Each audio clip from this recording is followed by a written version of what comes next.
um, waiting for few people to join me so that I can start. दोस्तों, आज झांसी की रानी की बहुत याद आ रही है। और वो सुना है ना हमने, खूब लड़ी मर्दानी वो तो झांसी वाली रानी थी। आज जो स्थिति इंडिया और चाइना के बीच जो एक तनावपूर्ण जो स्थिति बनी हुई है, वो देख के मुझे झांसी की रानी की आज बहुत याद आ रही है। देश अंधेरे में है, देश के साथ धोखा किया है चाइना ने, साफ तौर पर धोखा किया है। चाइना की शुरू से ही कूटनीति रही है कि वो पहले आहिस्ता आहिस्ता निवेश करता है दूसरे कंट्रीज में, अपना इंपोर्ट एक्सपोर्ट का बिजनेस वो और पैसा लगाता है और आर्थिक तौर पे कमर तोड़ देता है कंट्रीज की, और उसके बाद वो उनके ऊपर धीरे धीरे कब्जा जमाने लगता है।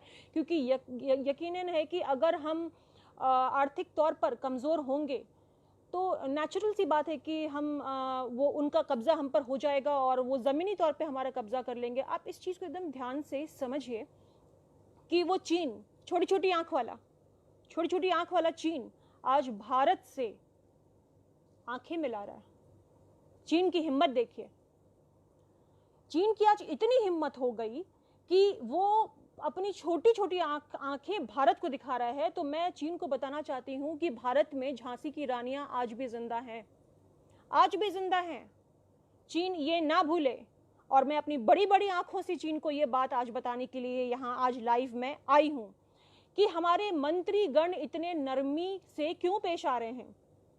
20 लोग गालवन वैली के इसमें शहीद हो गए, हमारे 20 सैनिक, हमारे 20 जवान, जो संतोष बाबू जो कर्नल हैं, जिन्होंने अपनी लाइफ को शहादत दे दिया। उनकी बेटी की तस्वीरें हम आज भी फेसबुक पे देख रहे हैं जो वायरल हो रही हैं, देख के बहुत अफसोस और दुख और वो करुणा है जो हम बयान नहीं कर सकते हैं। So why this Indian government is like they are so soft with it.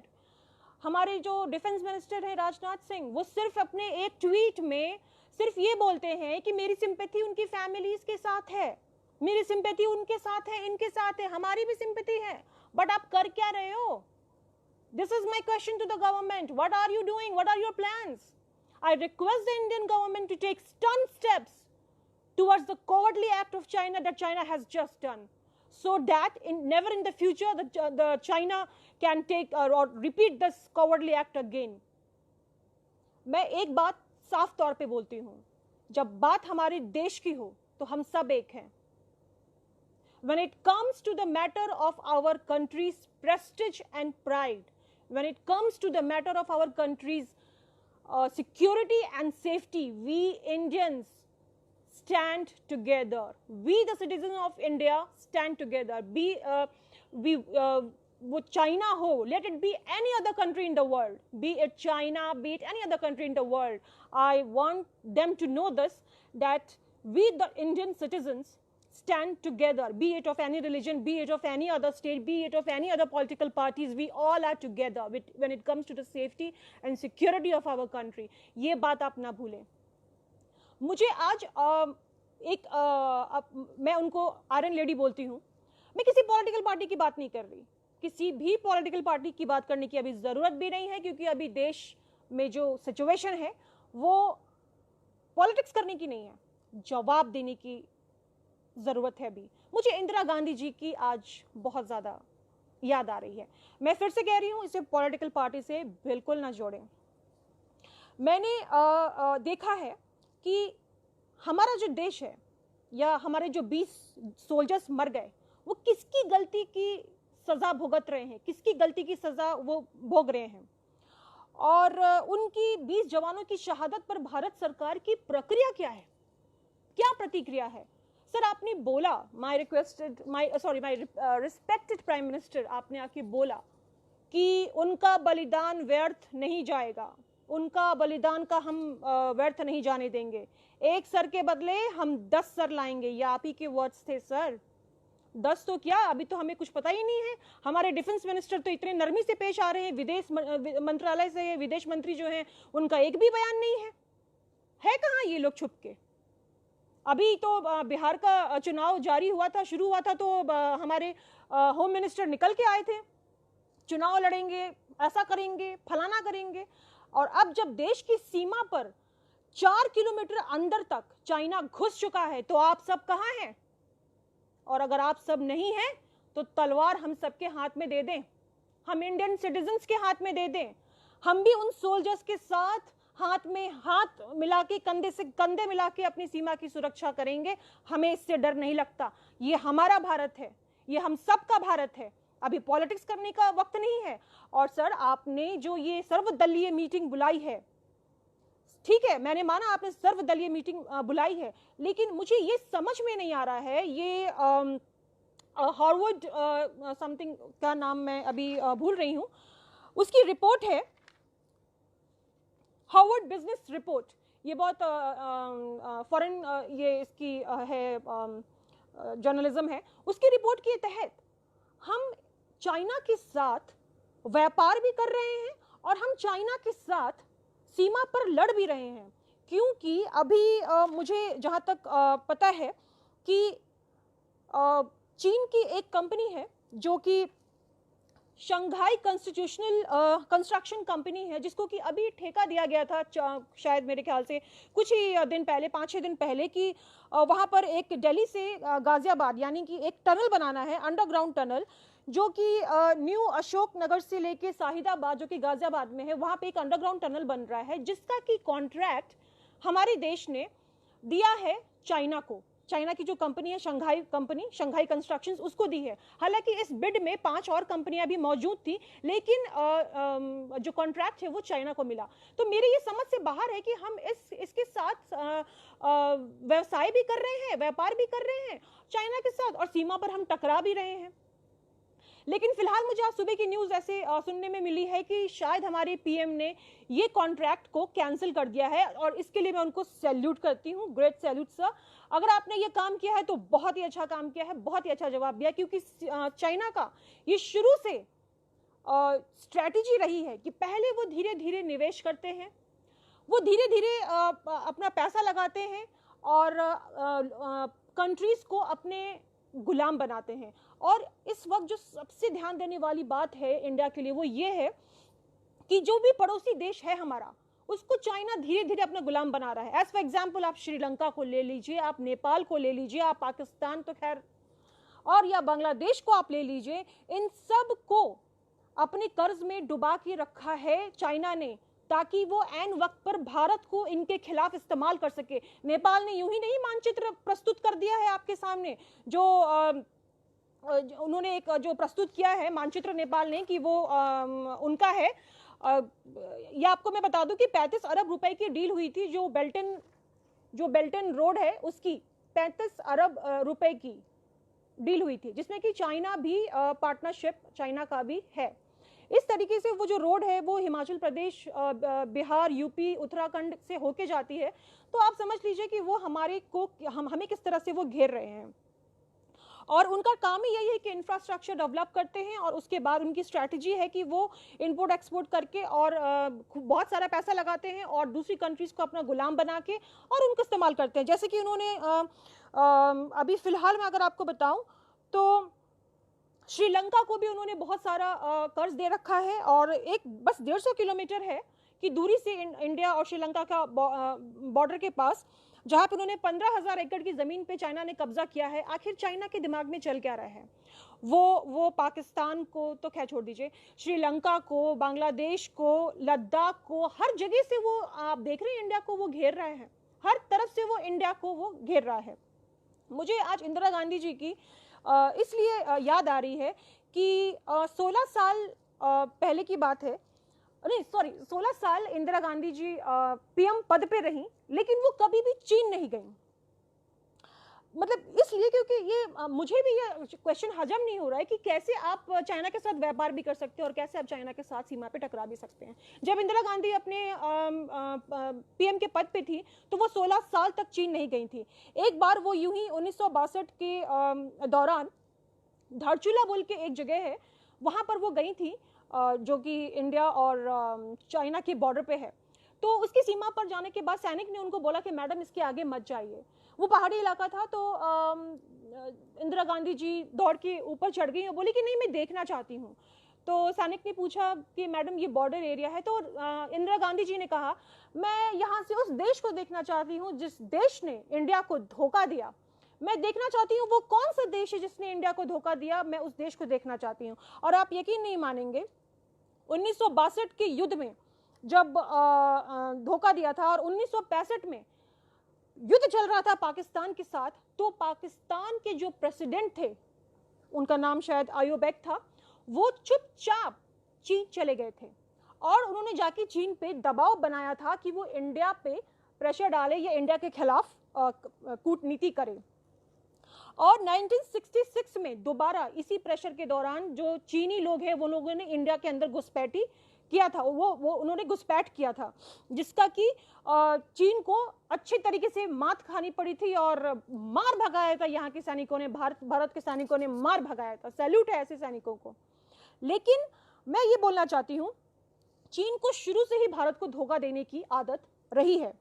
1970 में अमेरिका, जिस समय ये युद्ध हो रहा था, उस समय 1970 में भी अमेरिका के जो 7 बेड़े हैं जो कि भेजे गए थे बंगाल की खाड़ी में, जिसको कि इंदिरा गांधी ने अनदेखा कर दिया, उसको देखा ही नहीं।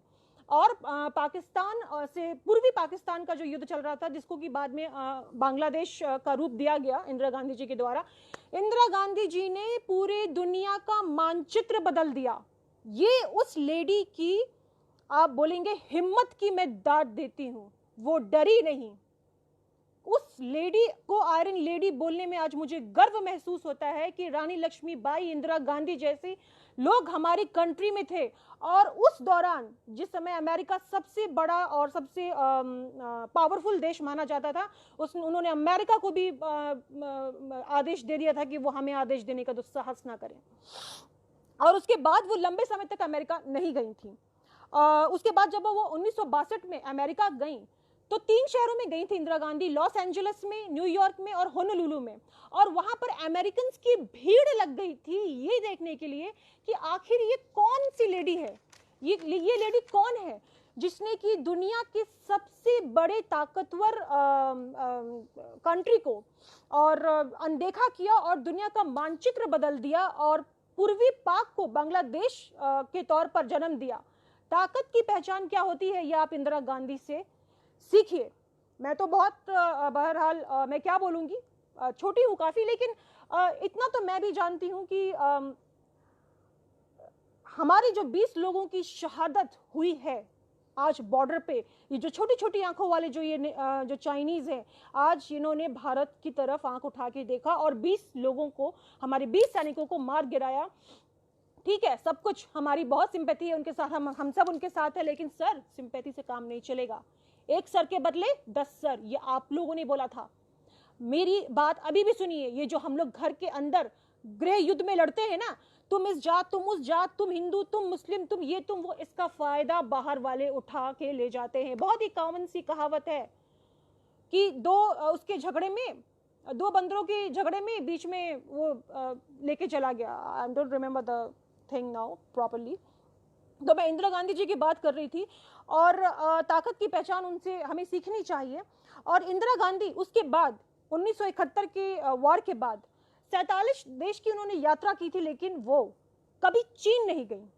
और उसके बाद मुझे लगता है कि 34 साल तक कोई भी चीन नहीं गया। नेहरू जी गए थे 1954 में और इंदिरा गांधी जी फिर नहीं गई। राजीव गांधी गए थे 1988 में और पीवी नरसिम्हा राव जो हमारे प्राइम मिनिस्टर हैं वो गए थे 1993 में, जिन्होंने जा करके समझौता किया था एलओसी का, जिसका कि आज चाइना उल्लंघन कर रहा है। फिर से सुनिएगा, पीवी नरसिम्हा राव समझौता करने गए थे एलओसी का, जिसका कि आज चाइना उल्लंघन कर रहा है।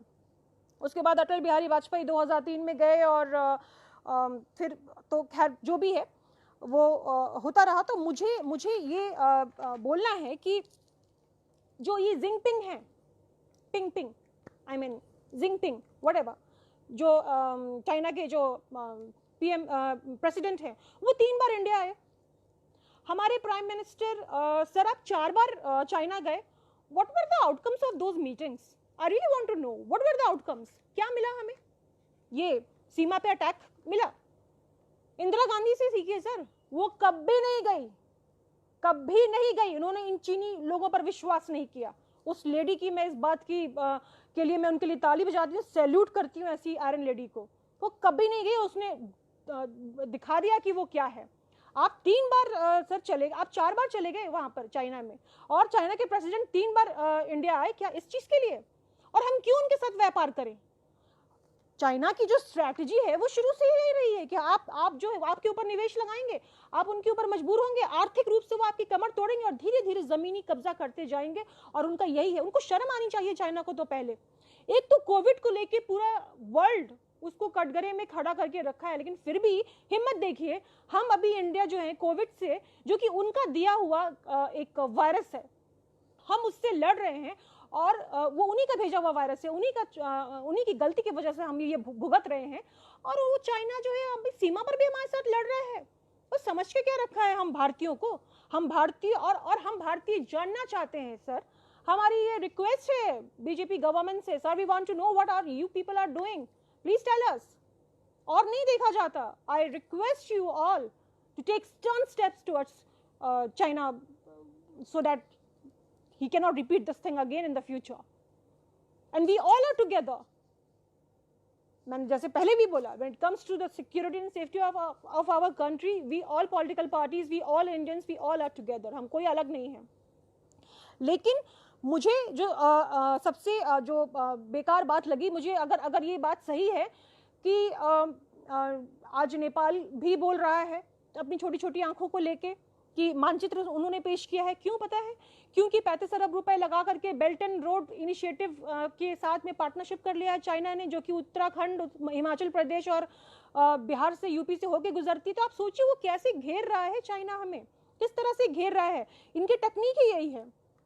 अमेरिका ने इन्वेस्टमेंट बंद कर दिया, हम चाहते हैं कि हमारा इंडिया जो है वो भी बंद कर दे। अगर आपने जो कॉन्ट्रैक्ट है, वो जो टनल, अंडरग्राउंड टनल वाला, अगर आपने वो सच में कॉन्ट्रैक्ट को खारिज कर दिया है, तो इसके लिए बहुत बहुत बधाई सर आपको, आपने बिल्कुल स्ट्रिक्ट स्टेप लिया है। और जब बात देश की सुरक्षा की होगी तो हम तो सवाल पूछेंगे सर। देश को खामोशी से हम रहने नहीं देंगे। बर्बरता से हमारी 20 सैनिकों की मौत हुई है, और खामोशी या चुपचाप रहना हमें नहीं आता, और हमें जवाब देना आता है जब हमारे पास सभी चीज़ों की तैयारियां हैं। हमको इंतज़ार किस चीज़ का? हमें सर्वदलीय बैठक आप बुलाएं, सब कुछ करें, लेकिन वो कहावत याद रखें सर, एक सर के बदले में 10 सर। मैं आपको याद दिलाना चाहती हूँ, आपकी ये बेटी आपको याद दिलाना चाहती है कि रानी लक्ष्मीबाई, हमारे इंदिरा गांधी, ये सारी इसी देश की में पैदा हुई थी, और इन्होंने अपने देश की सुरक्षा करते हुए अपनी जान गंवाई। तो मैं चाहूंगी आपसे कि आप भी अपने अंदर वो जज्बा लाए। आपने कहा कि बलिदान व्यर्थ नहीं जाएगा, लेकिन डिफेंस मिनिस्टर का क्या, क्या नाम है, विदेश मंत्री का क्या? उनके ट्वीट देख के तो मैं हैरान हूं। उनके ट्वीट में चाइना का कहीं जिक्र ही नहीं है। क्या डर लग रहा है क्या? हम फीमेल्स को ले आइए ना सर, बहुत मिल जाएंगे हम जैसी फीमेल्स, तलवार लेके, बंदूक लेके हम आज भी खड़े हैं। जब बात हमारी सीमा पे आएगी तो हम किसी को भी नहीं बख्शेंगे, चाहे वो कोई भी हो। और जहां तक बात रही चाइना की, उनकी तो हर चीज नकली होती है, उनकी तो हर एक चीज नकली है, उनकी तो बंदूकें भी नकली होंगी। उनको हरा पाना कौन सी बात है? ऐसे ही दांत खट्टे हो जाएंगे उनके युद्ध के मैदान में, जब वो भारतीय को उन्होंने ललकारने की कोशिश की है। शायद उनको अंदाजा नहीं है कि वो भारतीयों को ललकार रहे हैं। भारतीय उनकी एक के ऊपर में, उनके 10 सैनिक के ऊपर में एक भारी है। इसीलिए भारत को कम ना आंका जाए। एंड इंडियन गवर्नमेंट से ये रिक्वेस्ट है कि आप चाइना के इस मुद्दे को हल्के में मत लें। ये सर्वदलीय बैठक, ये वर्चुअल मीटिंग, ये जो करना है सब करें, पर सर ये याद रखें कि जो सैनिक उस सरहद पर मौजूद हैं वो एक्चुअल में मौजूद हैं। उनका काम है हमारी बॉर्डर पे सिक्योरिटी करना या रक्षा करना, लेकिन ये करते हुए वो जान तक अपनी दे देते हैं, पर कभी उफ नहीं करते, कभी ये शिकायत नहीं करते कि हमें जान देने के लिए इस नौकरी में हम नहीं आए। वो हंसते हंसते अपनी जान दे देते हैं। उनकी जान जो है वो इस तरह से नहीं जानी चाहिए और व्यर्थ नहीं जानी चाहिए। अगर आपने बोला है कि उनके बलिदान का बदला हम लेंगे, तो मैं देखना चाहती हूँ कि हमारा देश क्या कर रहा है। जरूरत पड़ने पर हम सारे भारतवासी आपके साथ हैं, कंधे से कंधे मिला के हम रहेंगे, लेकिन उस चीन को उसकी उसको मुंह की खानी पड़ेगी भारत के साथ, याद रखें। शुक्रिया। Please like and subscribe my YouTube channel.